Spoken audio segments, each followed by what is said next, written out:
This is Lorenzo, and this is the training routine taxonomy video series, lesson number 14. It's on the 10th routine, the row track, which is a gymnastics routine focused on developing pulling strength in the horizontal dimension or vector. It's been designed to help you master 2 of the 30 fitness benchmarks, the front lever and the body row. And we're going to do that using the MSP exercise protocol framework. It's only 5 exercises. See you inside. The row track is one of 7 upper body routines and one of 3 pulling vector routines. As we can see to the left of our matrix here, the routine type, it's a track, which means it's a gymnastics routine focused on helping you develop pulling strength in the horizontal dimension, as we can see here.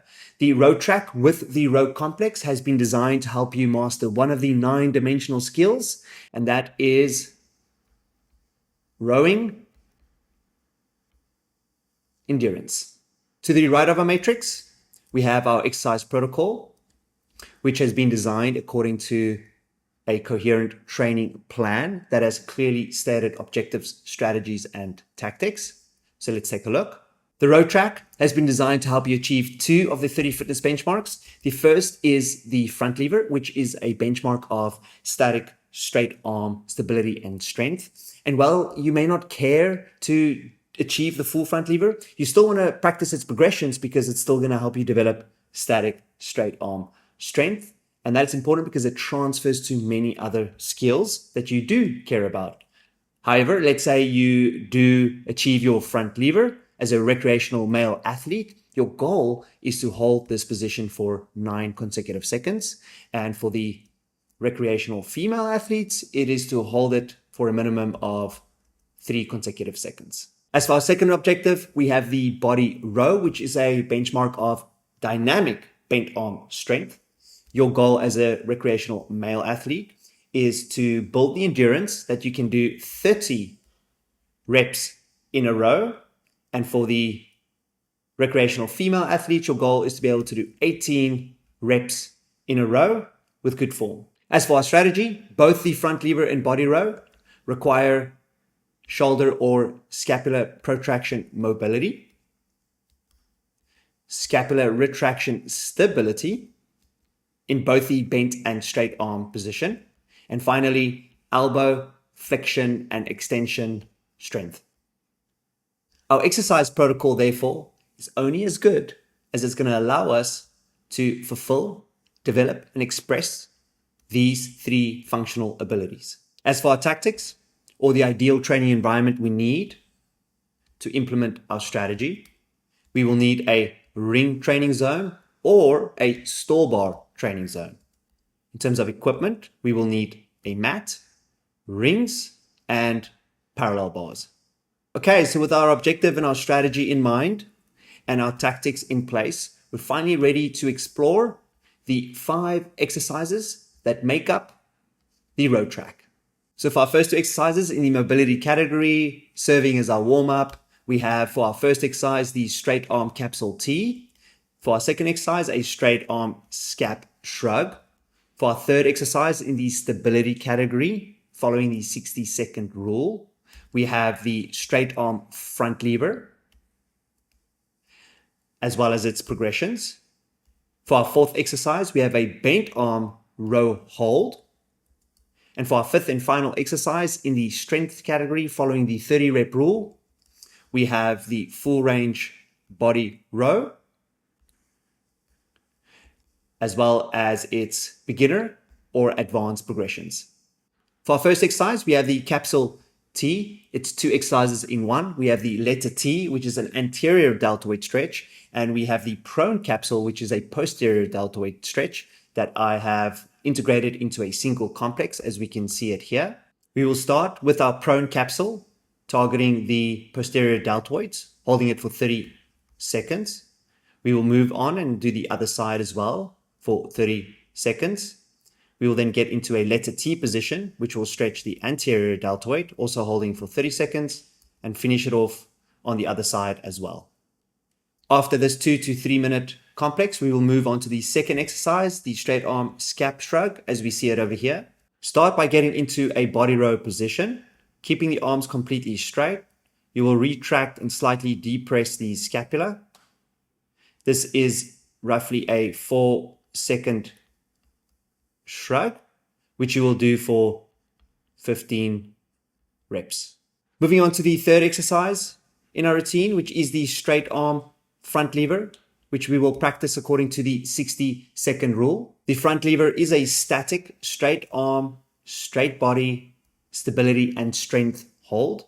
You will start by selecting the most difficult front lever progression that you're currently capable of doing, and then you want to hold it for a total of 60 seconds. So for example, I can only hold the front lever for a total of 10 seconds, which means I'm going to have to do at least 6 sets of 10 seconds to accumulate my 60-second target. Alternatively, I could do 12 sets of really high quality 5-second holds, but it doesn't really matter as long as I accumulate a total of 60 seconds of volume with a progression that will allow me to make progress.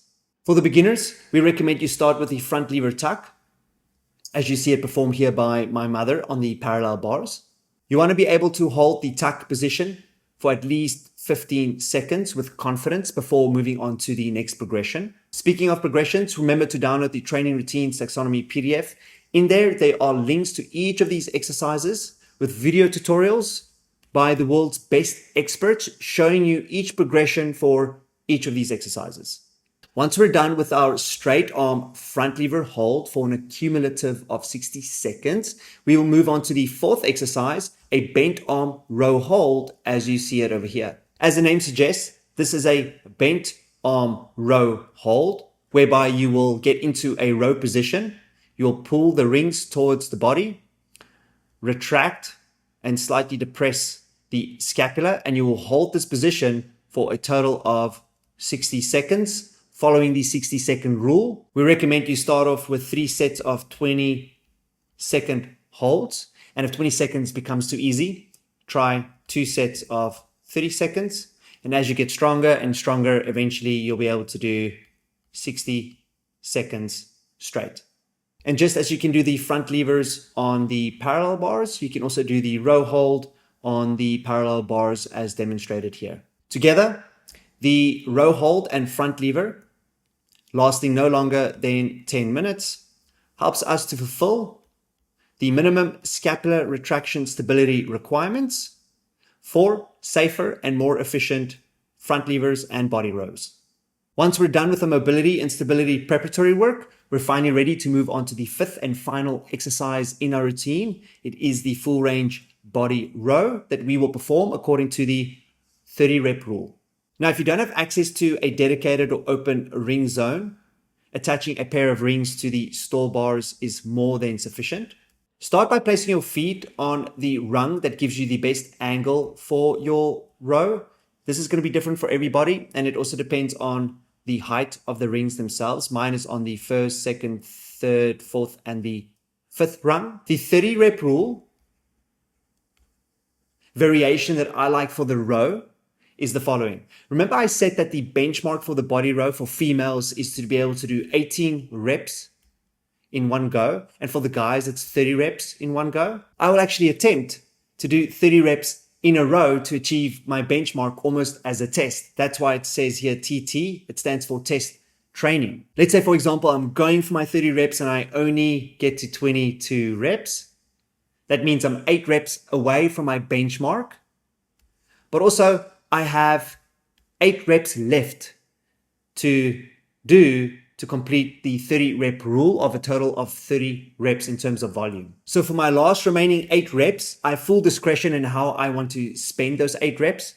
And because I want to really challenge myself, I would usually spend these last 8 reps doing something like the one arm row as we see it over here. So in summary, the row track is the capsule-T, the row shrug, the front lever and its many progressions, the body row hold, and finally 30 body rows.